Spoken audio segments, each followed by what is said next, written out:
기도하시겠습니다. 하나님 아버지, 십자가의 사랑은 세상 어떤 권세도, 생명도, 천사도, 하늘의 어떤 권세도 끊을 수 없다고 하셨습니다.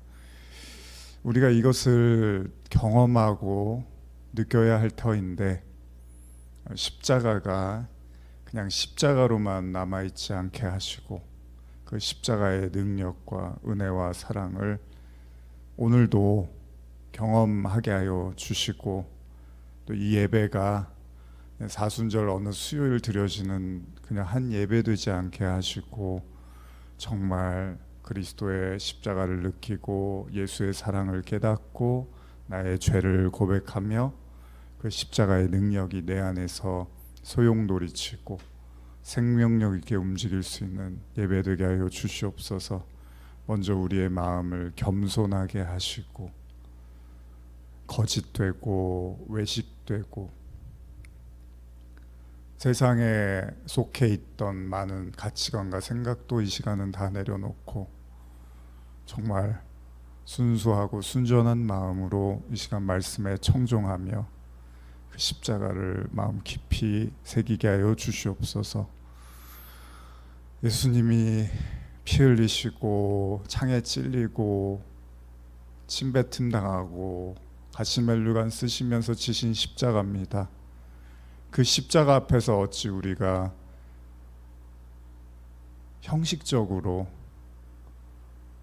습관적으로 나갈 수 있겠습니까? 진심으로 주님 바라보며 오늘 듣는 말씀, 기도하는 고백들, 찬송들 정말 마음의 중심으로 나가게 하여 주시옵소서. 이 시간 예배를 참여하는 예배당에서 그리고 온라인으로 가정에서 예배드리는 모든 성도들에게 그 영원하고 무한한 사랑이 전달되기를 간절히 사모하며 예수님의 이름으로 기도합니다. 아멘. 오늘 또 하루 보내시고 오늘 또 이렇게 지금 막 도착하신 우리 집사님도 계시고 오늘 사순절 두 번째 가상칠언 특별 저희가 온라인 예배로 두 번째 시간입니다. 우리 온라인으로 예배드리시는 우리 성도님들 축복하고 환영하고요. 또 이 자리에 우리 오신 우리 성도님들도 축복하고 환영합니다. 우리 진심으로 눈에 보이지는 않지만 오늘 같이 예배드리는 분들에게 하나님을 깊이 느끼시기를 바라는 마음으로 우리 옆에 계신 분들, 가족들 계신 분 인사 나누시고 아니면 우리 영상을 향해서나 우리 서로를 향해서 사순절 십자가의 은혜를 누리십시오, 받으십시오. 우리 한번 인사 나누시겠습니다. 사순절 십자가의 은혜를 누리시고 받으시길 축복합니다. 예.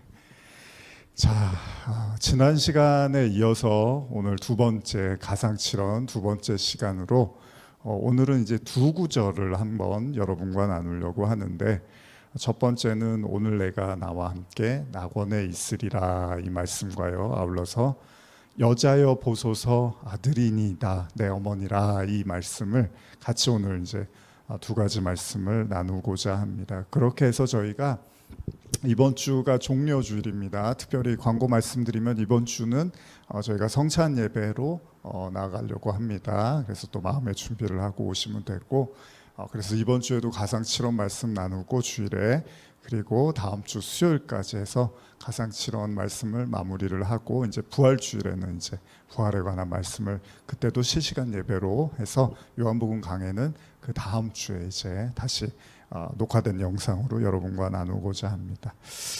자, 어떻게 생각하십니까? 예수님의 십자가 1년에 저희가 한번 이렇게 부활주일이라는 이름으로 사순절도 보내고 고난주간도 보내고 또 여러분 큐티를 하시는 분도 계실 테고 여러 가지 모양으로 지금 십자가를 묵상하며 나가실 텐데, 우리가 지난 시간에 먼저 예수님이 십자가에서 아버지 저들을 사하여 주옵소서, 저들은 자신들이 하는 일을 알지 못하나이다 라는 말씀을 나눴습니다. 그리고 오늘 이제 두 번째, 오늘 내가 나와 함께 낙원에 있으리라 라는 말씀을 나누려고 합니다. 먼저 한번 말씀을 좀 찾아보겠습니다. 저희가 따로 PPT는 준비되어 있지 않아서 가정에서나 성경 있으신 분들 찾아보시면 되고요. 없으시면 천천히 들으시면 됩니다. 누가복음 23장 43절 말씀입니다. 누가복음 23장 43절 말씀입니다. 자, 찾으셨으면 우리 두 번째 가상칠언의 두 번째 말씀을 읽어보겠습니다. 예수께서 이르시되 내가 진실로 내게 이르노니 오늘 내가 나와 함께 낙원에 있으리라 하시니라. 참 좋은 말씀이죠. 오늘 내가 나와 함께 낙원에 있으리라. 여러분들도 원하시지 않습니까? 자고 일어났는데 낙원에 와 있으면 얼마나 좋겠습니까? 아마 사는 게 정말 지질이 궁상이다, 사는 게 너무 힘들다, 고달프다 하시는 분들에게는 진짜 오늘 내가 눈 감고 떴는데 천국에 가 있으면 그보다 참 좋을 수 없겠다라는 생각도 할 수 있겠죠. 물론 뭐 자신이 사랑하는 사람들과 함께겠죠. 이 말씀을 예수님이 십자가에서 하십니다. 누군가에게. 어떻게 보면 정말 복된 말씀이잖아요. 근데 놀랍게도 이 말씀을 예수님이 본인도 죽어가고 십자가에서, 그리고 상대방도 죽어가는 가운데서 하신 말씀입니다. 자, 이 말씀을 여러분들이 잘 아시는 것처럼 누가복음 23장에 기록된 말씀입니다. 여기에 보면 예수님께서 십자가를 지실 때에 예수님의 좌편과 우편에 이 강도들이 있습니다. 행악자라고도 표현을 하는데, 우리가 이제 흔히 강도라고 하는데 이제 흉악범들이라고 생각을 하시면 되는 거죠. 그 흉악범들이 십자가를 진다라는 건 뭐냐면 당시 그 최고의 형벌이었으니까 죄질이 제일 나쁜 사람들이라고 보시면 되는 거고, 누가 봐도 죽어 마땅한 사람이라고 보시면 되는 겁니다. 그런 사람들이 예수님의 좌편 우편에 십자가를 지고 있습니다. 그리고 예수님이 가운데서 또 십자가를 함께 지고 계십니다. 자, 모두가 다 힘든 상황입니다. 예수님도 힘들고 좌편 우편에 있는 이 행악자들도 얼마나 십자가 고통스럽겠습니까? 차라리 빨리 그냥 숨이 끊어졌으면 하는 마음으로 정말 절박한 심정으로 십자가를 지면서 피 흘리며 죽어가고 있는데, 이때 이 고통을 견디다 못해서 참다 못한 한 사람이 입을 열기 시작합니다.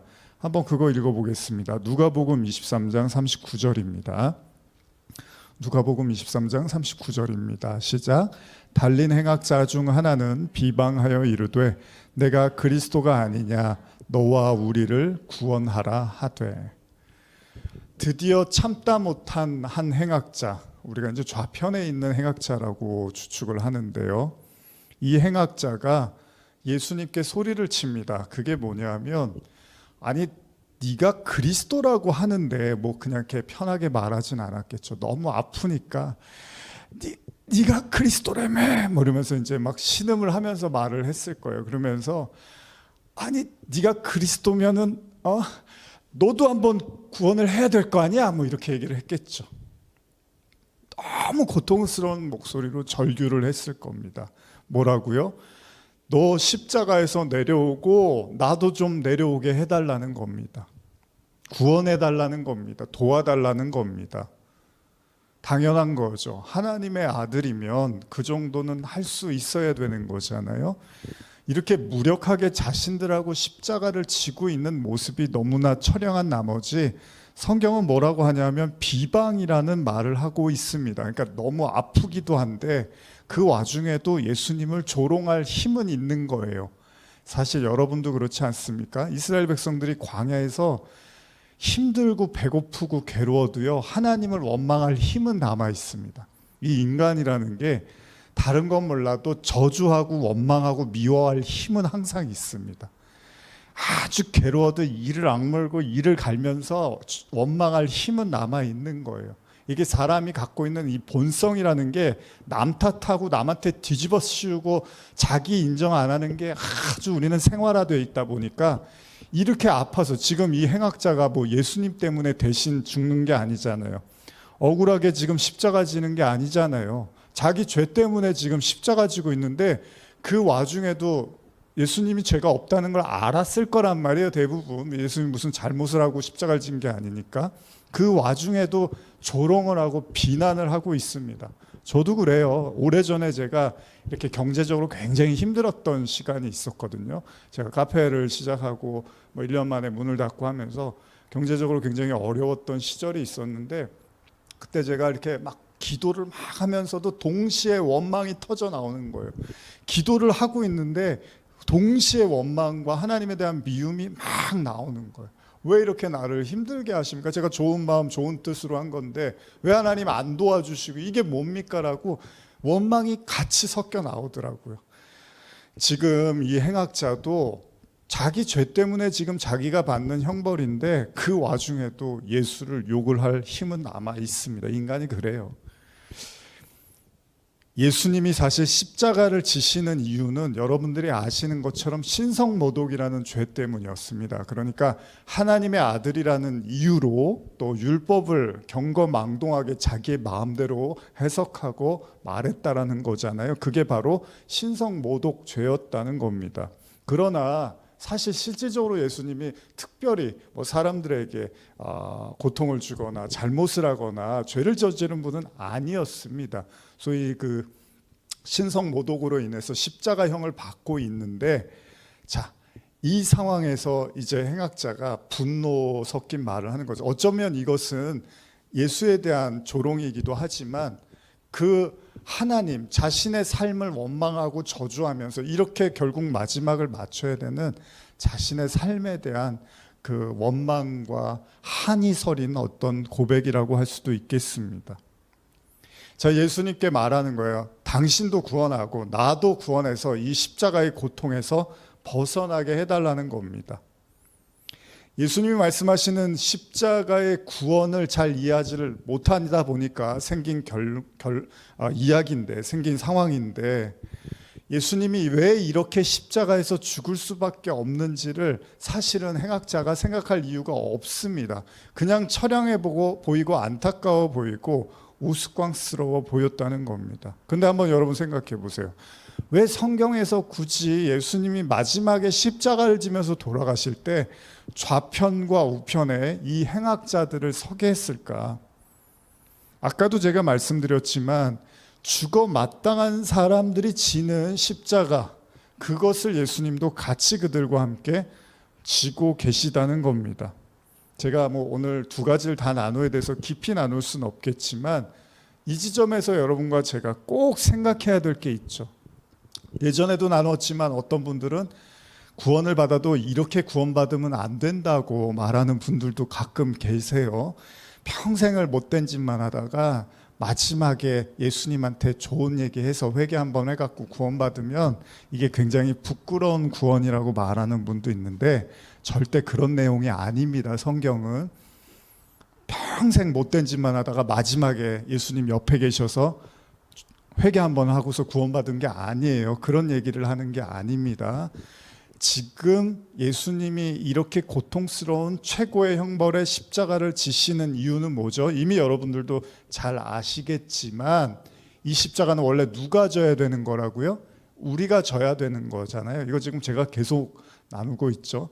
우리가 져야 되는 십자가인데 그걸 예수님이 대신 지고 계시죠. 그래서 여러분 예수님의 좌편 우편에 똑같이 십자가를 지는 사람이 등장을 합니다. 그 사람들이 왜 십자가를 지죠? 본인들이 져야 될 십자가여서 거기서 지고 있는 거예요. 누명을 씌워서 예수님 따르다가 지금 십자가를 지는 게 아니라 자신들이 잘못한 대가로 인해서 십자가를 지고 있는 거죠. 그런데 그 십자가를 왜 예수님도 같이 지시느냐에 대한 의미를 알지 못하다 보니까 어떤 생각을 하냐 하면 빨리 예수님이 나를 구원해 주시기를 원하는 거죠. 그 구원은 뭐죠? 나를 이 고통에서 건져내 달라는 거잖아요. 내가 지금 십자가 지는 게 너무 괴로우니까 십자가를 지는 고통에서 빨리 풀어달라는 겁니다. 그래서 안 아프게 해주시고 그리고 빨리 이제 모든 것이 다 상황이 정리돼서 원상복귀해서 일상생활을 할 수 있도록 나를 도와달라고 예수님을 반은 조롱하고 반은 구하는, 원하는 기도를 하고 있는 거죠. 근데 그게 십자가가 아니라는 거잖아요. 그러면 예수님이 같이 고통받으면서 십자가를 지면 안 되는 거죠. 예수님이 기적을 행하셔서 그 십자가에서 다 풀어나게 해서 다시 그 사람들이 정상적인 삶을 살 수 있도록 해주셔야 되는데, 문제는 뭡니까? 예수님이 십자가를 지시다가 말았습니까? 십자가를 지시다가 마지막 순간에 내려오신 게 아니라 본인도 마지막 순간까지 십자가에서 그냥 죽어버리셨습니다.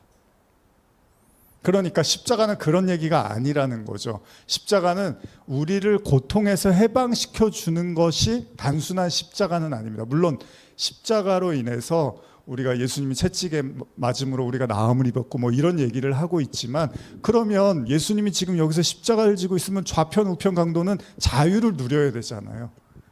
근데 자유를 못 누리고 같이 셋 다 죽습니다, 이 십자가에서. 그러니까 그런 얘기를 지금 성경이 하고 싶은 게 아니라는 거예요. 예수님도 십자가 지다가 돌아가시고 좌편강도 우편강도 모두 다 십자가에서 다 죽습니다. 그럼 성경이 말하고 싶은 게 뭡니까? 그렇습니다. 이 예수가 왜 여기서 십자가를 져야 되는지를 알아야 되는 거잖아요. 그리고 이미 여러분들이 잘 알고 계시는 것처럼 이 좌편에 있는 강도나 우편에 있는 강도는 죽어 마땅한 사람이니까, 그 죽어 마땅한 사람이 예수님의 십자가를 바라보면서 어떤 생각을 가져야 되는가를 지금 보여주고 있는 거죠. 그런데 한 사람은 지금 뭐라고 하냐면, 빨리 내려와서 나의 고통을 줄여주시고 빨리 나를 행복한 삶으로 돌려놔달라는 거죠. 이게 좌편에 있던 강도의 이야기입니다. 근데 우편 강도는 뭐라고 하냐면요, 한번 요거 말씀 보겠습니다. 23장 40절 41절입니다. 시작. 하나는 그 사람을 꾸짖어 이르되 내가 종일한 정죄를 받고서도 하나님을 두려워하지 아니하느냐. 우리는 우리가 행한 일에 상당한 보응을 받는 것이니 이에 당연하거니와 이 사람이 행한 것은 옳지 않은 것이 없느니라 하고.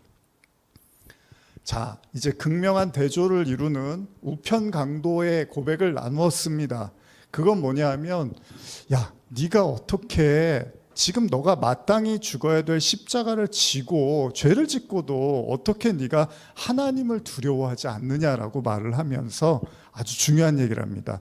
우리는 우리가 행한 일에 상당한 보응을 받는 것이나 이에 당연하거니와 이 사람이 행한 것은 옳지 않은 것이 없느니라 라고 고백을 하고 있습니다. 이게 굉장히 중요한 메시지입니다, 사실. 여러분, 성경은 그렇게 어렵지는 않아요. 뭐냐 하면, 죄를 짓고 그 죄를 인정하는 것과 죄를 졌는데도 불구하고 인정하지 않는 사람에 대한 이야기를 하고 있습니다. 내가 어떤 잘못을 했는데 그걸 잘못이라고 받아들이지 못하는 사람과 잘못을 했다는 것을 아는 사람에 대한 이야기를 하고 있는 거잖아요. 이건 뭐 아이들도 아는 얘기입니다. 근데 가만히 보시면 지금 좌편 강도는 자기가 엄청난 잘못을 했는데 예수를 어떻게 바라보고 있냐면, 그 잘못에 대한 보응을 받는 것보다 그게 중요한 게 아니라, 당신이 메시아라면 나를 행복하게 해줘야지, 나를 편안하게 해줘야지, 나를 안락하게 해줘야지. 이 말에는 무슨 말이 있는 거예요? 내가 진 죄에 대한 대가나 보응을 받아야 될 이유를 못 느낀다는 거예요. 그런데 반대편에 있는 강도는, 야, 지금 우리가 이 십자가를 지는 건 당연한 거지. 우리가 지은 죄가 많잖아. 그래서 우리가 이 십자가를 지고 죽어야 되는 게 맞지. 그냥 이거예요, 여러분. 성경이 어렵지 않아요. 내가 잘못한 걸 잘못했다라고 인정하고, 내가 잘못하지 않았으면 잘못하지 않은 거죠. 그런데 이게 어려운 거예요, 여러분. 내가 분명히 잘못했는데 잘못했다고 생각을 못하는 거예요. 내가 뭘 그렇게 잘못했어요? 주님, 내가 뭘 그렇게 잘못했어요? 왜 행복하게 안 해주시고, 왜 물질 안 주세요? 왜 건강 안 주세요? 내가 뭘 그렇게 잘못했어요, 주님? 이런 거잖아요. 근데 이쪽에 있는 사람은 뭐라 그래요? 이게 혹시나 이 고난이요, 제 죄로 인한 거라면 받아들여야죠. 만약 나에게 일어나고 있는 이 모든 일들이 제 선택과 제 욕심과 제 죄로 있는 거라면 제가 응당 받아들여야 되죠. 이 차이예요, 여러분. 근데 우리가 마음이 강팍하다고 하는 게 뭐죠? 마음이 강팍하다라는 건 뭐죠? 마음이 얼어버렸다, 냉소적이다라는 말이잖아요. 그 얘기는 뭡니까?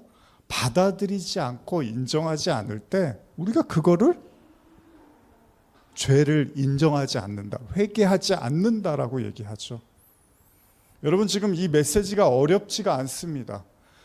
우리는 우리가 한 일에 상당한 보응을 받는 거니와, 자 보세요. 자기가 잘못한 걸 인정하는 사람은 예수가 죄가 없다는 것도 알게 돼요. 그래서 그분이 메시아고 그리스도인 사실을 깨닫게 되는데, 보세요. 자기가 잘못한 걸 잘못한 줄 모르거나 인정하지 않는 사람은 예수가 죄가 있고 없고는 중요하지 않아요. 능력을 왜 행사 못하는 무능력한 십자가, 무능력한 예수, 무능력한 하나님이라고 원망하고 저주한단 말이죠. 그래서 이 십자가는 죄 문제하고는 떨어뜨려서 생각할 수가 없습니다. 십자가의 능력, 부활의 능력 다 죄 얘기하고 회개 얘기하는 거잖아요. 여러분, 예수님의 십자가를 베드로가 말립니다. 우리가 잘 나누지만 예수님이 십자가를 지러 갈 때 베드로가 막 말려요. 절대 십자가 지면 안 된다고. 그랬더니 예수님이 뭐라 그러냐면, 너는 어떻게 사람의 일만 생각하고 하나님의 일은 생각하지 않느냐고 면박을 줍니다. 심지어 사탄이라고까지 말씀을 하시잖아요. 무슨 말입니까? 보세요, 여러분. 지금 이 십자가 지는 예수님을 보면서 도무지 이해를 하지 못하는, 자기 죄를 인정하지 않는 그 행악자는요, 뭘 생각하고 있죠? 사람의 일만 생각하는 거예요. 빨리 내려와서 나 빨리 여기 십자가에서 벗어나게 해주고, 나 도망치게 해주고, 나 건강하게 해주고, 나 돈 잘 벌게 해달라는 거예요. 그거 뭐 십자가 왜 지고 나는 모르겠어. 난 그런 걸 알고 싶지도 않아. 왜요? 내 죄가 인정이 안 되니까 그 예수의 죄 없음도 볼 수가 없는 거예요, 여러분. 그런데 자기 죄를 인정한 사람은 보이는 거예요. 아니, 나는 이거 십자가 지는 거 맞는데, 아니 저분은 왜 십자가를 지고 계시지? 저분은 죄가 없는데. 이게 보이는 거예요. 이게 소위 양심이잖아요, 사람의. 결국 사람의 일을 생각하느냐 하나님의 일을 생각하느냐, 지금 이 양편에 있는 십자가를 지는 행악자의 모습에서도 드러납니다. 바로 우편에 있는 강도는 도대체 죄 없는 저분이 왜 십자가를 지느냐라는 생각 끝에 하나님의 일을 생각하기 시작했다는 겁니다. 뭐 사실 이미 이 본문을 여러분들이 잘 알고 계십니다. 십자가의 가장 근본적인 가르침은 뭡니까? 우리의 죄 때문에 예수님이 죽으신 거잖아요. 자, 저와 여러분들이 예수님을 믿는 가장 근본적인 이유는 뭐죠? 우리 삶의 윤택함이나 뭐 건강이나 행복이나 좋은 일들 많아지고 주변 사람들하고 관계가 좋아지고 인정받고, 또 나아가서는 뭐 천국도 좀 갈 수 있으면 좋겠다, 뭐 이런 생각을 할 수 있습니다. 누구나 다 갖고 있는 생각이지만, 그러나 맞아요. 그렇게 됐으면 좋겠어요, 여러분들이. 그러나 시작점에서, 출발점에서는 명확하게 성경이 말하고 있는 게, 인간의 죄로 말미암아 죽을 수밖에 없는 존재를 위해서 대신 져주신 십자가라는 것이 모든 신앙의 출발입니다. 부정할 수 없습니다. 그래서 좌편 강도는 자기를 빨리 십자가에서 빼달라고 하는 거잖아요. 여러분, 이걸 이제 성도의 모습을 한번 생각해 보세요. 어떤 성도는 십자가를 빨리 빼달라고 하는 성도가 있을 거예요. 이 십자가를 좀 제발 안 지게 해주세요, 주님. 나는 이 십자가 지려고 예수 믿는 게 아니에요.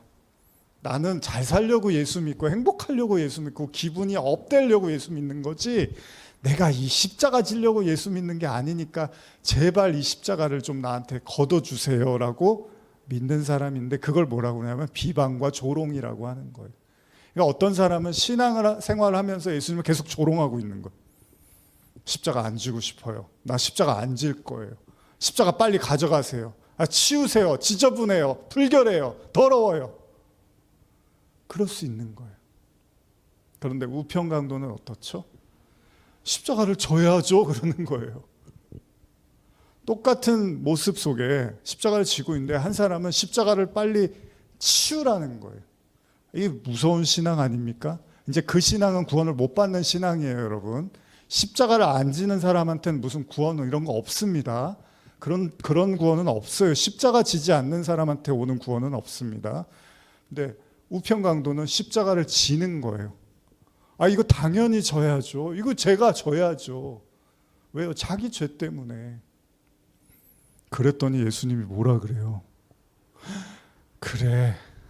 그러면서 그런다고요. 당신의 나라에 임할 때 나 좀 구원해 주세요. 이렇게 말하니까 예수님이 뭐라 그래요? 그래, 네가 십자가를 왜 져야 되는지를 인정하고 알고 있구나.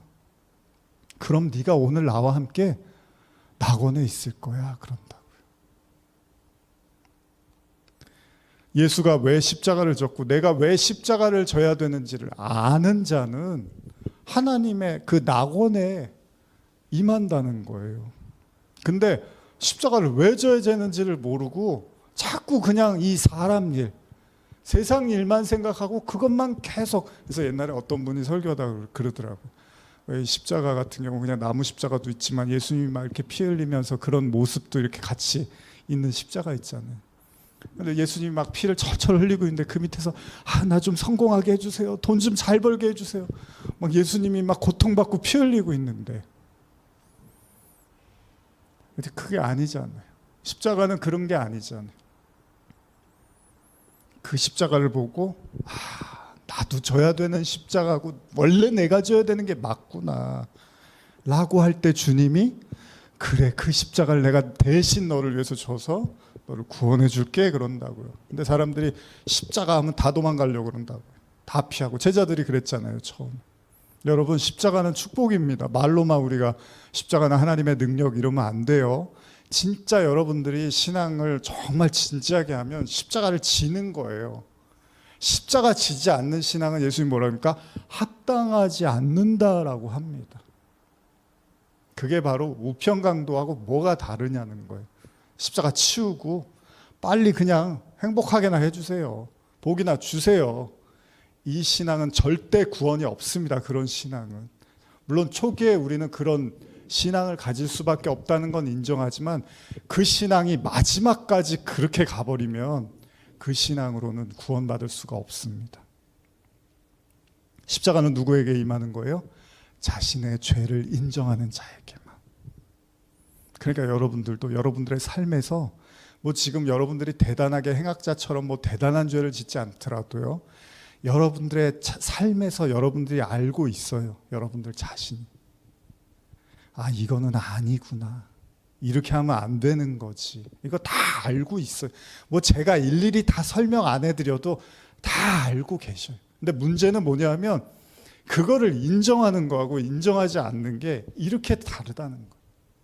왜? 그걸 인정하지 않기 시작하면 예수가 무죄하고 하나님의 어린 양이라는 게 안 보이는 거고, 그걸 인정하기 시작하면 예수가 무죄하고 하나님의 어린 양이어서 그 속죄로 내가 구원받았다는 게 내 걸로 되는 거예요. 그래서 마음을 잘 지키십시오. 무릇 지킬 만한 것 중에 가장 중요한 게 여러분들의 마음이고, 그리고 솔직하고 하나님 앞에 겸손한 마음으로 나오셔야 합니다. 누가복음 23장 42절 43절 한번 읽어보겠습니다. 시작. 이르되 예수여 당신의 나라에 임하실 때 나를 기억하소서 하니 예수께서 이르시되 내가 진실로 내게 이르노니 오늘 내가 나와 함께 낙원에 있으리라 하시니라. 저는 이 말씀을 듣는 우리 성도님들 모두가 이번 사순절을 보내면서 정말로 조금 힘들더라도 조금 부담스럽더라도 그 십자가를 내가 조금씩 지어보겠습니다. 내가 나를 인정하고 또 나를 부인하면서 한번 그 십자가의 길을 조금씩 따라가 보겠습니다. 제가 얼마 전에도 이렇게 말씀을 나눌 기회가 있었는데 어떤 분이 그런 고백을 하더라고요. 십자가에 대한 부담감이 항상 있었다는 그런 말씀을 하시더라고요. 근데 그런 분들이 저도 마찬가지였죠. 십자가를 바라보고 눈물 흘리고 감사하는 것까지는 좋은데 그걸 지라고 하는 것은 참 많은 부담감이 듭니다. 근데 진다는 건 다른 게 아니에요. 여러분들의 죄를 인정해 가는 겁니다. 그게 십자가를 지는 거예요, 여러분. 자꾸 선교를 많이 하고 봉사를 많이 하고 다른 일을 많이 하는 게 십자가를 지는 게 아니라 그런 일, 예수님이 그러잖아요. 그런 거 다 해도 아버지의 뜻대로 하지 않으면 나는 너를 모른다고 하잖아요. 선지자 노릇하고 병 고치고 대단한 일을 해도 십자가 안 지는 신앙은 예수님이 인정하지 않는다는 겁니다. 그러니까 저와 여러분들이 십자가를 져야 되는 거예요, 사실은. 그거 안 지면 일평생의 신앙도 아무 의미가 없는 거예요. 그러나 여러분과 제가 우리의 죄를 인정하고 잘못을 시인하며 주님께 나아갈 때 주님이 네가 져야 될 십자가 내가 대신 졌다고, 바로 네가 나와 함께 낙원에 있을 거라고 말씀하십니다. 오늘 그 은혜와 축복이 여러분 가운데 넘치시기를 간절히 소원합니다. 계속해서 세 번째 말씀을 또 이어가겠습니다. 여자여 보소서 아들이니이다 내 어머니라. 이 말씀은 요한복음 19장 26절에서 27절입니다. 요한복음 19장 26절에서 27절입니다.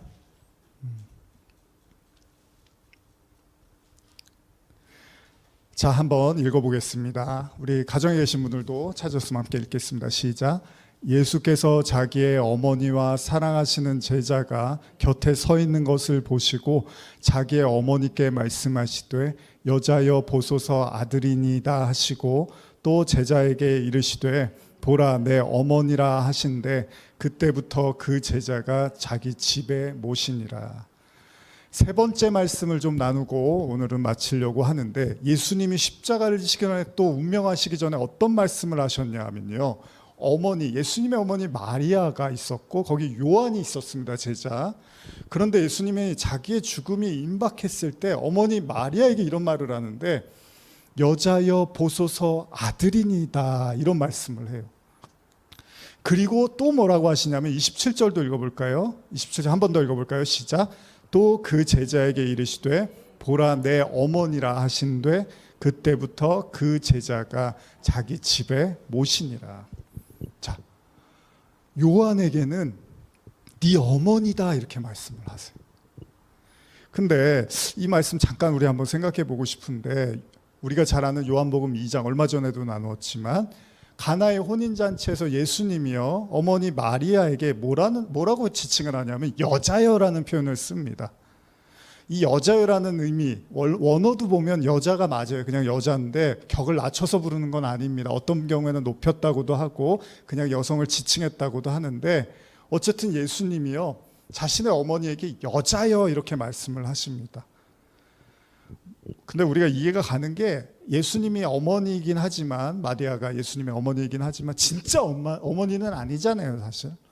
그럼 마리아가 무슨 하나님의 아내고 그런 게 아니잖아요.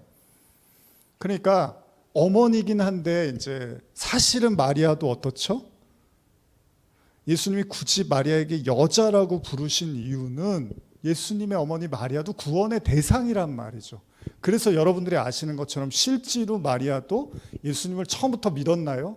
천사가 환상을 보여주고 처음부터 믿었던 게 아닙니다. 막 믿음이 왔다 갔다 했단 말이에요. 믿었다가 못 믿었다가 이랬단 말이에요.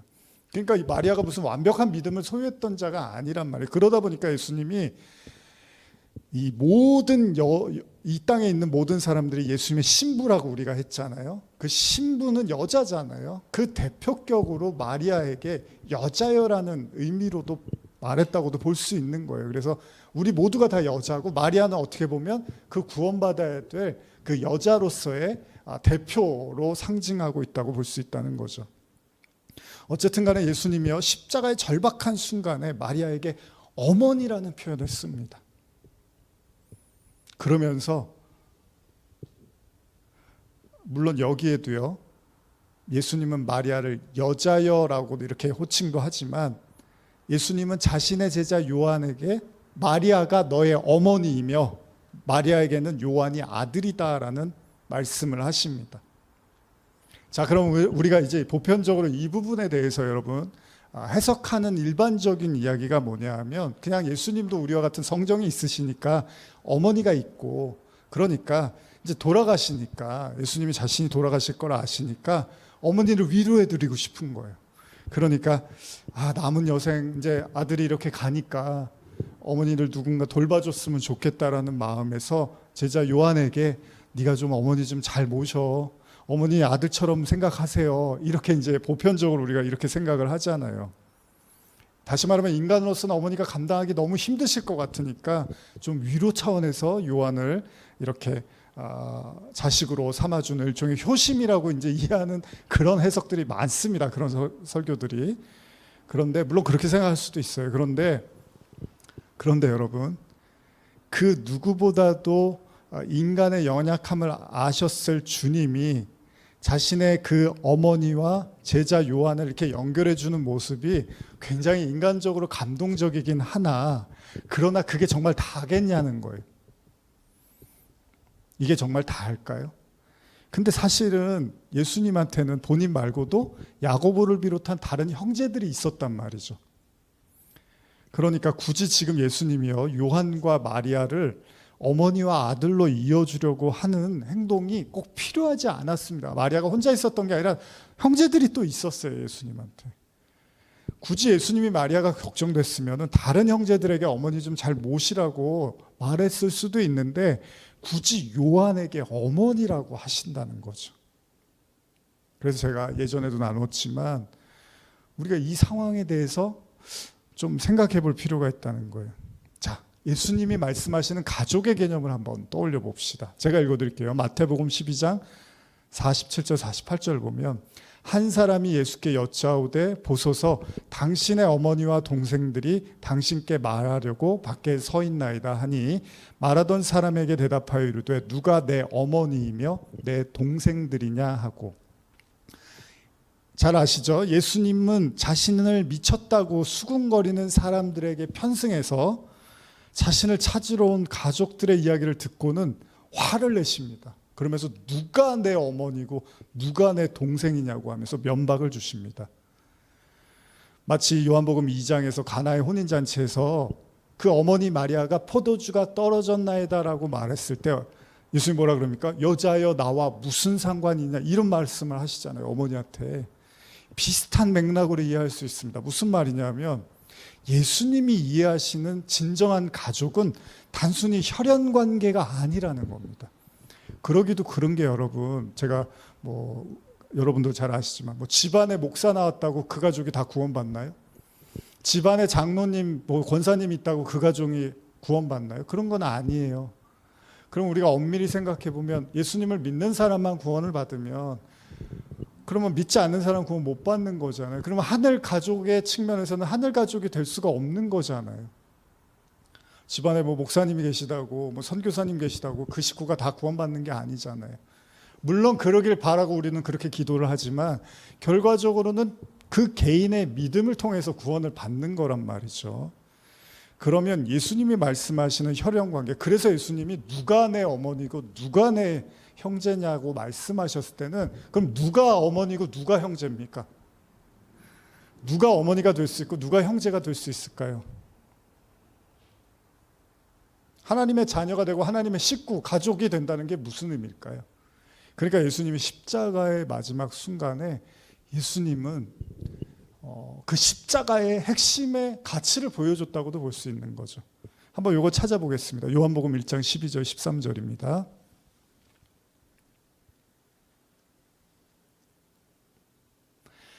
시작. 영접하는 자 곧 그 이름을 믿는 자들에게는 하나님의 자녀가 되는 권세를 주었으니 이는 혈통으로나 육정으로나 사람의 뜻으로 나지 아니하고 오직 하나님께로부터 난 자들이라. 그렇죠. 이미 요한복음에서도 나누었지만 하나님의 자녀, 그게 가족이잖아요. 하나님의 식구가 된 거잖아요. 어떻게 된다고요? 예수를 믿는 자들이래요. 그러면서 뭐라고 하냐면 혈통으로나 육정으로나 사람의 뜻으로 난 게 아니래요.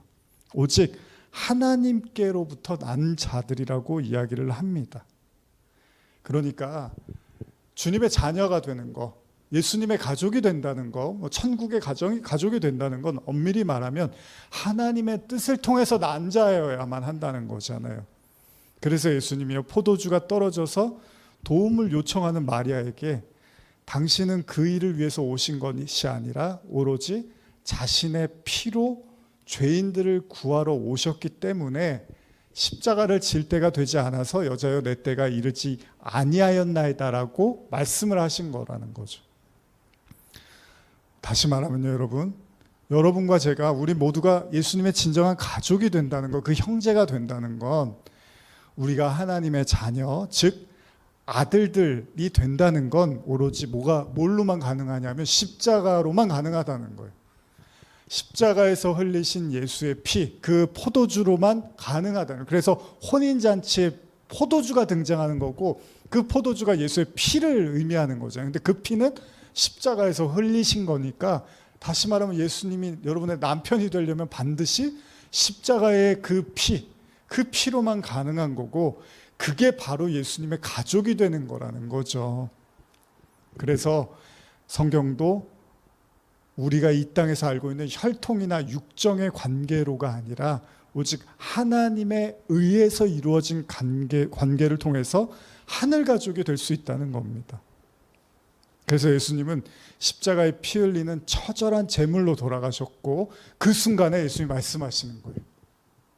마리아와 요한에게 어머니와 아들, 이게 뭡니까? 누가 내 어머니요 누가 내 형제냐라고 말씀하셨던 예수님이 자신의 십자가로 어머니와 아들, 형제가 되었다라고 말씀하신 거예요. 그게 나았다는 거예요, 여러분. 십자가로 나았다는 거예요, 새 생명을. 그래서 어머니 아들입니다, 아들한테 어머니입니다, 이렇게 이야기를 하는 거죠. 이게 바로 십자가의 은혜라는 거죠. 마태복음 12장 49절 한번 읽어볼까요? 마태복음 12장 49절 50절입니다. 시작. 손을 내밀어 제자들을 가리켜 이르시되 나의 어머니와 나의 동생들을 보라. 누구든지 하늘에 계신 내 아버지 뜻대로 하는 자가 내 형제요 자매요 어머니이니라 하시더라. 그러니까 저와 여러분들이요 진짜 하늘의 가족이 되기 위해서는 하나님의 뜻대로 행해야 된다고 하잖아요. 그 뜻이 뭐냐 하면요, 아까 제가 말씀드린 베드로가 예수님의 십자가를 말려서 뭐가 됐죠? 하나님의 원수 소리를 들었죠. 사탄, 사람 생각, 하나님 뜻을 생각하지 않고 사람 생각만 한다고 했던 그게 뭐죠? 십자가였잖아요. 십자가를 잘못 이해했더니 사람 생각만 하고 좌편강도처럼 내려와서 나 복 주세요 이러고 있고 십자가 안 지려고 하고, 이러면 하나님의 자녀가 될 수 없고 형제자매, 예수님의 형제자매가 될 수가 없는데, 그 십자가를 지고 깨닫고 믿고 그 보혈을 의지하면 이제 혈통으로 맺어진 수많은 가족과 인간적인 정으로 맺어진 수많은 관계 안에서 정말 여러분과 제가 살아있는 하나님의 그 형제와 자매, 가족이 될 수 있다는 겁니다. 다시 말하면 십자가를 지는 저와 여러분들이 바로 진짜 형제고 자매라는 거예요. 근데 십자가를 지지 않으면 그 형제 자매가 될 수 없다는 거예요. 여러분 그렇잖아요. 아무리 가까워도 가족이어도 이 하나님과의 관계는 그게 설명이 안 되는 거잖아요. 믿지 않는 사람에게는. 근데 아무리 가족이 아니고 먼 관계이고 모르는 사람이어도 그 십자가로 맺어진 관계는요, 여러분 쉽게 깨지지가 않습니다. 오늘도 제가 이제 번역 그 설교 때문에 뭐 이렇게 제 해외에다가 번역 보내고 하는데 참 감사한 거예요. 해주신 분들 참 감사하고, 사실 잠깐 오랜 시간 뵙지 않았던 분들인데 그런데도 그냥 십자가라는 예수 이름 때문에 그 시간들을 헌신하시고 도와주시고, 뭐 교회도 마찬가지죠. 우리 교회도 여러분들이 다 다르고 생각도 다르고 삶도 다르고 사는 데도 다른데 그냥 예수라는 그 십자가, 그 이름 하에서 우리가 같이 밥 먹고 나누고 교제하고 기도하지 않습니까? 이게 무서운 거예요, 여러분. 근데 이게 우리가 유지하는 게 아닙니다, 여러분. 이 십자가의 관계는 하나님으로부터 낳은 자들을 통해서 하나님이 유지시키고 보호하시고 지키신다는 겁니다. 그래서 어떤 의미에선 정말 여러분과 제가 십자가를 칠 때 우리가 진짜 어떤 권세도 흐트릴 수 없고 깨트릴 수 없는 하늘 가족이 되는 거죠. 이 모든 걸 가능케 하는 게 여러분 십자가입니다. 십자가. 우리는 이 십자가 때문에 이렇게 만나고 모이고 예배 드리는 거잖아요. 마가복음 10장 28절에서 30절 읽고 이제 마치겠습니다. 마가복음 10장 28절에서 30절입니다.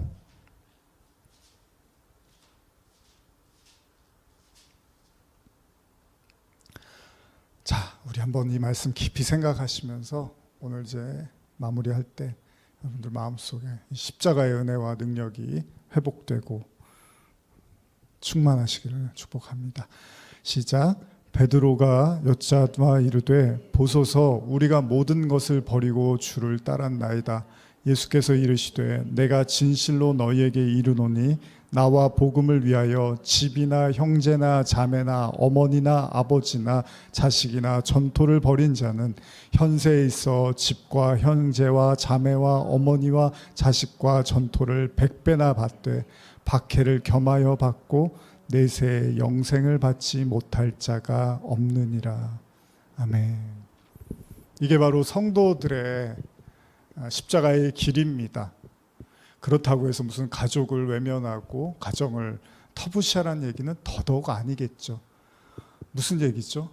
모든 관계를 십자가로 맺으라는 거예요, 여러분. 십자가로 맺는 관계만이 진정한 형제와 자매가 될 수 있다는 겁니다.